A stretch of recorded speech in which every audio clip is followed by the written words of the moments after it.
ሁሌም ቢሆን የወርሃዊ በዓላቸውን በጉጉት የምንጠብቅላቸው የካንሰሩ ፈዋሽ፣ የነቀርሳው ፈዋሽ፣ የአባላዘር በሽታው ፈዋሽ፣ ጠንቋይና አስጠንቋይን ድራሹን እያጠፉ የሚገኙት በዚህ በዘመናችን ተስፋ ላጣው ትውልድ ተስፋ እየሆኑ የሚገኙ ስራ ለሌለው ስራን፣ ጤና ለሌለው ጤናን፣ ሰላም ለሌለው ሰላምን፣ ትዳር ለሌለው ትዳርን፣ ልጅ ለሌለው ልጅን እየሰጡ የሚገኙት በዚህ በክፉ ዘመን መድኃኔዓለም ኢየሱስ ክርስቶስ መጽናኛ አባት አድርጎ ያስቀመጠልን ታላቁ አባታችን አቡነ ሐራ ድንግል ናቸው። በነገራችን ላይ እኔ ስለ አባታችን ስለ አቡነ ሐራ ድንግል ብናገር ያው አልጨርስምም አልጠግብምም። ምክንያቱም በአካል እዚህ ሁኜ የማየው ብዙ ተአምር ስላለ ነው።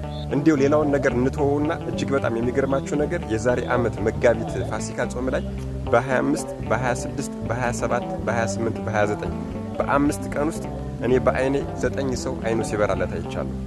9 ሰው። ይሄም ድንቅ ተአምር ደግሞ የሚደረገው በጸሎታቸው ባፈለቁት በዚህ ፈዋሽ ጸበላቸው ነው። ምን እሱ ብቻ 400 ዓመት ያስቆጠረው ቅዱሱ አጽማቸው ላይ የሚፈላው የእምነት አፈርም ደግሞ ድንቅ ሥራን ያደርጋል። እንመን ማመን ብቻ ነው የሚጠበቅብን። መድኃኔዓለም ኢየሱስ ክርስቶስ ለእሳቸው ያልሰጣቸው ቃል ኪዳን የለም። በመጨረሻው እኮ ሊያልፉ ሲሉ የሰጣቸው ቃል ኪዳን ወዳጄ እንደፈለግኩት እንደሆንክልኝ የፈለግከውን ቃል ኪዳን ጠይቀኝ እፈጽምልሃለሁ ነው ያላቸው። ለመሆኑ ፍልሰታን የት አሳለፋችሁ? እኛ ፍልሰታን ይህን በመሰለ ጸበላቸው እየተጠመቅና ያሳለፍነው። እንግዲህ ቢሰጥ የማያልቅበት መድኃኔዓለም ኢየሱስ ክርስቶስ እንደዚህ አድርጎን የሰጣቸው የዚህ ሁሉ ቃል ኪዳን ባለቤት አባታችን ሐራ ድንግልን ይህን ሁሉ ድንቅ ተአምር እንዲሰሩ ያደረገው ቃል ኪዳኑን የሰጣቸው የቃል ኪዳኑ ባለቤት መድኃኔዓለም ኢየሱስ ክርስቶስ ነው።